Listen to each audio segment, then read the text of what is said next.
The so-called Mask of Agamemnon, a hammered gold funerary mask recovered by Heinrich Schliemann in 1876 from Grave Circle A at Mycenae, Greece, is one of the most famous objects of Aegean prehistory. The mask was unearthed within Shaft Grave 5 of Grave Circle A, a compact royal cemetery inside the citadel of Mycenae. Schliemann and his team recovered a spectacular assemblage of gold, weapons, and luxury objects from a series of richly furnished shaft graves. Among them were several beaten gold death masks. This photo shows Heinrich Schliemann. His dramatic announcement, calling one mask the face of Agamemnon, linked the find to literary legend, but archaeological typology and stratigraphy indicate that the masks predate the traditional historical window of the Trojan War and belong to the earlier shaft grave horizon of Mycenaean aristocratic burial, roughly the late 17th to 16th centuries BCE. The masks therefore reflect early Mycenaean elite display rather than direct Homeric portraiture. Visually, the mask depicts a stylized adult male face with a full mustache, long pointed beard, and almond-shaped eyes. The facial planes are simplified: a high forehead, prominent nose, closed mouth, and carefully modeled mustache and beard. Small perforations around the rim indicate the mask was sewn or tied to a shroud or the corpse, fixing it in place as part of the burial assemblage. Iconographically, the mask performs several functions. First, it is a status marker. Masks occur only in the most richly furnished graves and signal high rank, probably royal or princely. Second, the representation of an idealized, adult male face projects continuity with heroic or ancestral identity. The deceased is presented in the dignified visage of a leader.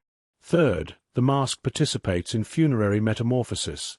By covering the face, it preserves and transforms the body into an object of memory and ritual, aligning the dead with the cosmology of the community.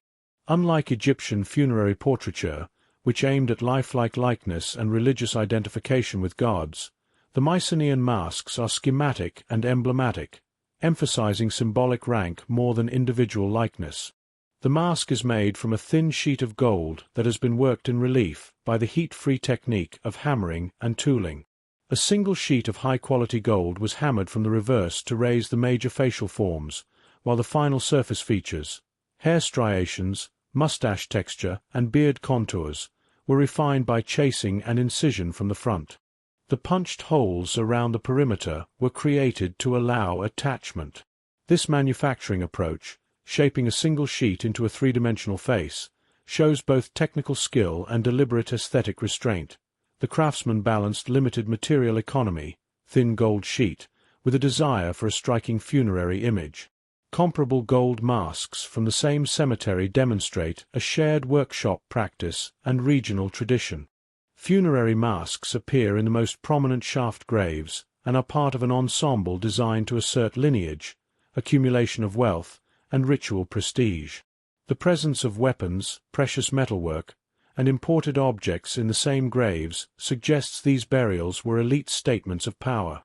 Beyond their funerary role, the masks and associated grave goods illuminate early Mycenaean society's social hierarchy, craft specialization, and international connections.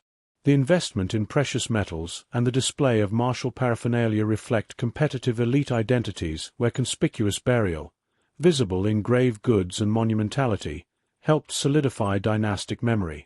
Moreover, stylistic ties to contemporary Aegean and Eastern Mediterranean art reveal active exchange networks. Materials, motifs, and techniques moved across maritime routes, and Mycenaean elites fashioned themselves within a cosmopolitan world. The reconstructed mask is preserved and exhibited in the National Archaeological Museum in Athens. The mask's public display, together with other Grave Circle A finds, for example swords, has shaped both scholarly access and public engagement with Mycenaean culture.